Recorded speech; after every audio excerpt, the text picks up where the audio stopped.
Hey, Dividend Dreamers! My mission is to help you live out your dream of creating a dividend portfolio and generating a passive income stream that can cover all of your expenses. If you watch this video until the end, there's a high probability that you will be better off and much closer to your goal of becoming financially independent. If you're just starting dividend investments and you're new to it, don't worry, because we're going to be talking about how dividend payouts work, what is a DRIP, and how to turn DRIPs on and off. Okay, as an example, let's start with my own stocks and what they are dripping today. Okay, here we are in my spreadsheet, and I've got the symbol, the description, the quantity of shares that I own. Here we can see the current value, and then the income generated per year. So we start out with ticker symbol MO, which is Altria, at $139,000. BCE, which is a Canadian telecom company, at 76. IIPR, which is a REIT that actually focuses on marijuana growers, which has been a great stock for me. Then we've got T with AT&T, IBM. We kind of have a four-way tie here with AT&T, IBM, O, and PM, which is Philip Morris, the international arm of basically Altria. And then we have good old Pfizer, 62, Chevron, Microsoft, AbbVie, 48, Verizon at 46, J&J at 35, Duke at 33, and BNS, which is a Canadian bank, at 30. So I'm showing you my top 15 positions here. I have about 100 different positions, but this roughly represents about 60% of my portfolio. And as you can see down here, we're looking at almost to that 1.5 million mark here. Should be going over that relatively soon. But in general, I don't really worry about the top line because that goes up and down depending on the day, the month. What I'm most interested in is how much money it's making for me every single year. And so you can see my goal is actually $100,000 a year, which would be enough to essentially cover all my expenses. And I'm about 65% there. So over here you can see month by month what I'm earning. It's about $7,339 for January, $3,996, almost to that $4,000 mark. I'll be excited when we go over there in February, and then $4,672 in March. And then what you see there is that it actually repeats 734, 734, and that's just because the stocks pay out quarterly, and so every quarter they pay out. And actually these numbers should go up over time as the stocks buy more stock, and then by default pay out more and more as the year goes on.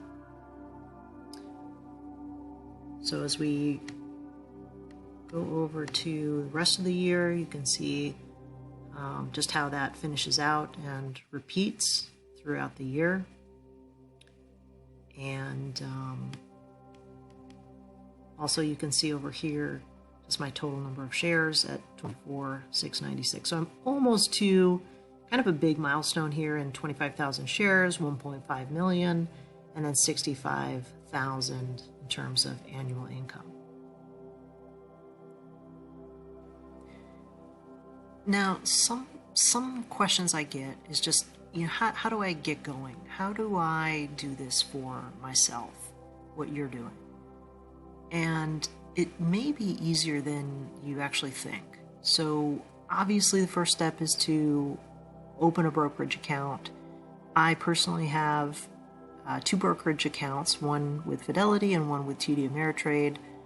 But there's a lot of choices out there. There's M1 Finance, there's Schwab. So just look around, take a look at some of the tools that they have, and pick the one that seems best for you. And then obviously you need to transfer some money in there so that you have things to play around with. And then the third thing is to buy dividend producing stocks. You can look at dividend aristocrat lists or dividend king lists. Those are stocks that have a history of paying out dividends and increasing their dividends for a length of time that's usually over 25 years, depending on their aristocrat status. And the key thing is, if you buy and own a stock before the X date, then on the pay date, you will get a payout automatically in your account. And you do not need to do really anything else to get the kind of income that we were just looking at in my spreadsheet. So you may have heard this term DRIP. What is a DRIP? DRIP stands for Dividend Reinvestment Plan, and that means that essentially you have set up your account to automatically buy more stock shares. So if you have your DRIP turned on, you essentially are buying more stock. If your DRIP is turned off, then you just get cash deposited to your account on that payday. When should you DRIP? Well, when you are in an accumulation phase, you are adding to your portfolio, you want it to grow, you want it to buy more stock, you're in a growth phase essentially, when you don't need the cash, and so you really do want it to continue to accumulate and grow and buy more of itself. And then the third reason often is that you are in a down market, that the stock market has actually gone down.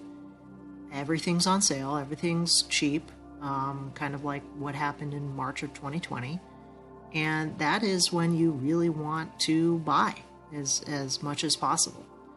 So those are some of the reasons why people, choose to DRIP. Everything in most of the things in my portfolio are on DRIP. Anything that's not on DRIP is just because I'm taking a break, the price is too high, and I'm choosing to take that money and reinvest it in other places. So I wanted to show you, when I'm talking about X date and pay date, what that looks like and where you can find it. So this is a screenshot of Pfizer from Fidelity, and you can see here the ex-dividend date and the pay date. So the ex-dividend date is 11/4, and the pay date is 12/6/2021. So if you owned the stock before 11/4, you will get the yield of 3.5-ish on that 6th of December. Now, one of the other things I wanted to show you is just, where do you actually manage those dividends? Where do you turn DRIPs on and off? So in Fidelity, you can see in the positions page, there's this little section right here that says Manage Dividends. You would go there. You would click on the action to update. And then you would pick, do I want to deposit to core, which basically means you get cash, or do I want to reinvest it so that when it pays out, it automatically buys itself? In Fidelity, in TD Ameritrade, you would just go to your My Account, down to Dividend Reinvestment. You would select Enroll Edit, and then you would make the edits right here on this page. So that's how payouts work and the ins and outs of dripping. If this first step of beginning the journey seems daunting, hey, I get it. I remember being at the beginning of my passive income journey when I came across books like The 4-Hour Workweek and Rich Dad, Poor Dad. They really helped me, inspire me to start thinking, I don't necessarily want to stop working, but how do I get to the point where I'm in control? I asked myself questions like, what is my income goal? What would I do with extra time that financial independence would afford? And finally, what do I need to do to reach this goal so that I can do what I'd like with my freedom? Essentially, I realized I wanted to buy my own freedom. And if you're interested, I'll include links in the description to these resources to get inspired. Okay, guys, that's it for today. I'll leave you with this. Please don't compare your portfolio to mine and think I'll never get there. I was you just a few years ago, which I'll share more about in a future video. I want you to hear it from me. Don't quit. Keep learning, keep implementing, and put this into practice. Start your journey today, and you will reach that dream state. Hey, thanks for watching. Hit that subscribe and bell notification, and I'll see you on the flip side. And remember, I am not a financial advisor, so keep in mind, these videos are for entertainment and inspiration only.